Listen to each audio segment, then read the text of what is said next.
Hello to all you guys out there in YouTube land. Yes, it's me, DR, and I thought, with all this drama going on, why not just make a quick video, get my thoughts out there, get my feelings, and you guys can watch it and see what you think. So what's this video about? So it's about the old Satiratician versus Shoe thing that's happened. Give a brief rundown so everyone's got it. Fingers crossed I can make a video that's probably about, I don't know, 25% as good as something that Noel Plum would do, because I love Noel Plum. I think he's epic. If I'm ever in his neck of the woods, I'm going to have a beer with him because he is epic. So here we go. This is my, I don't know, a quarter of Noel Plum style video. Well, yeah. Anyway, so anyone who's not sure, hasn't heard, you know, the two of you under a rock somewhere who look at YouTube to look at cat videos, Shoe and Head made a parody account, made some videos on there. Satiratician saw the parody account, made a response video to one of the videos.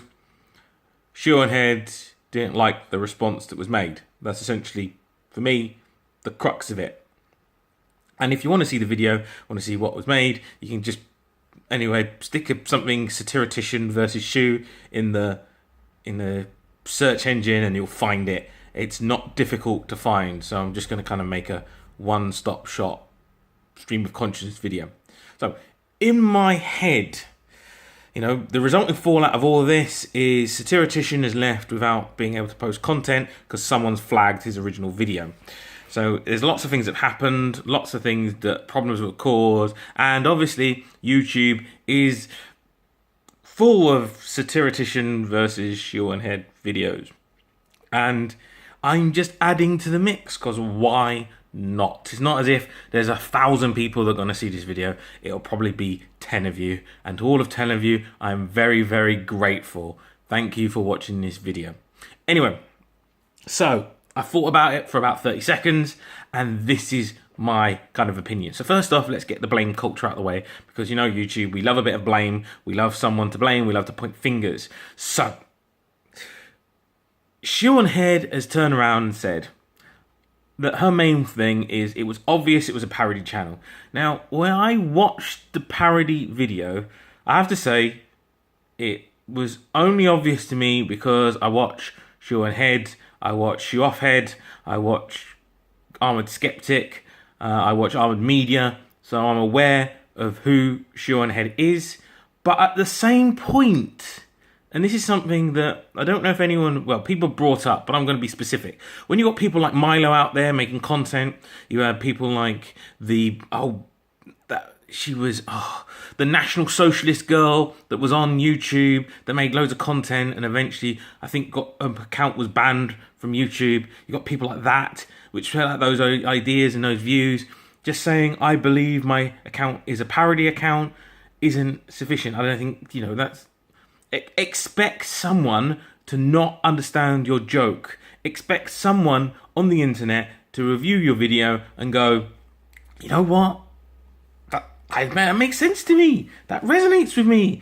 That person's making sense. I agree with that person. Expect that to happen. It's the internet. There's plenty of views out there that I disagree with. There's plenty of people that I agree with 90% of the views and disagree with 10% of the views. That's part of YouTube. That's part of people. Not everyone will see the same thing that you see.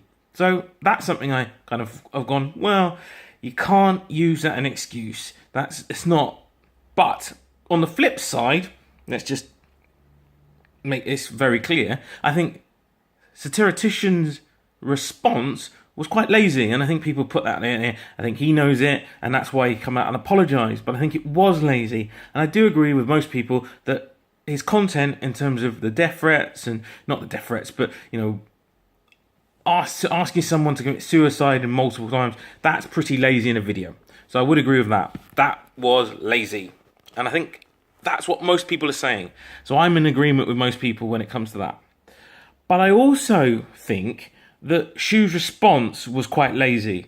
So it's almost pot calling the kettle black. You're lazy, so what I'm going to do is a lazy response. So that's me playing the blame game. I think that's what has got the Shoe in the mouth. Is that even an expression? Is that stuck in people's craw? Is that? I think that's what's stuck. I think what people are annoyed about is the fact that you have a big YouTuber, or I know size shouldn't matter, but it does. The amount of subs someone does have on YouTube does make a difference.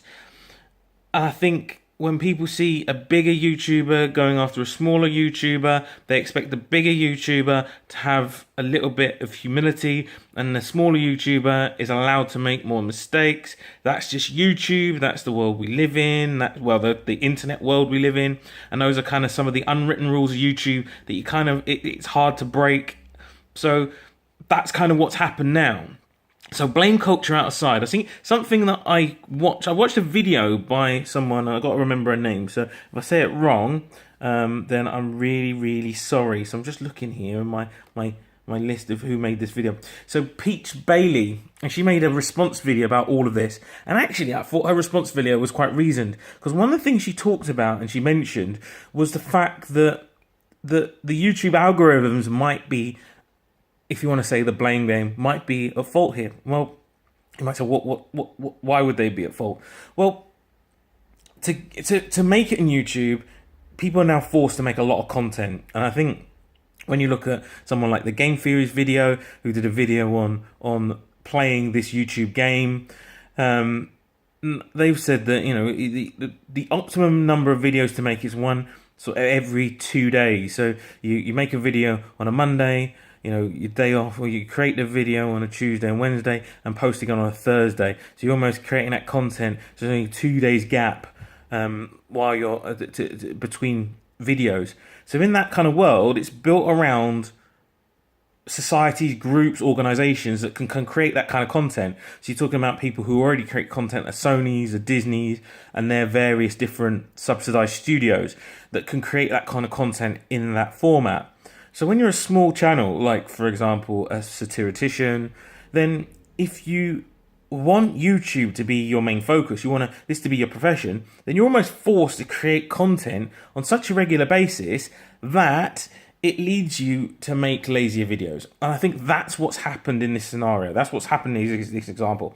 He's made a video, he saw, low-hanging fruit, and he went for it. And I'm not gonna criticize him for that. I just think maybe potentially the death threats have left another nastier taste in people's mouths. So in short, because I keep rambling about YouTube drama. Well, actually, no, I don't. I like it because it gave me something to record a video about. So I'm going to say a special thank you to both of them for giving me something to make a video about. That's a bit selfish. I know it's bad, but hey, if you can't beat them, join them. But one other thing I think from all this, and was it the best video the Satiratician has ever made? No. Should he have told girl to kill themselves? No. But at the same time, Shoe's response was a little bit lazy too. Could have been measured. Could have been well thought out. Could have been had a little bit more empathy, especially as the Satiratician had apologised as soon as he's seen it. I also have no idea why Armoured Skeptic getting involved. I get there's a relationship, I get that, but at the same point, I think Shoe can fight her own battles. I mean, he might say, "Who am I to talk?" But end of the day, it wasn't really anything. There wasn't anything about his online persona. So I kind of wonder why then you're coming into it. Shoe didn't need defending. She made a video response. I think all it's done is given more fuel to the fire in terms of the response of both of them. Actually, I find myself going, why is he involved? I just kind of look and go, what? Yeah, the relationship, but why? It wasn't that bad. It just kind of made it worse. I don't know. Anyway, I think the lesson for us all from all of this is in this YouTube game where, and I'm as guilty as anyone of making what most people call lazy content. Let's actually try and make the best content we can, even if it's limited, even if we haven't got time.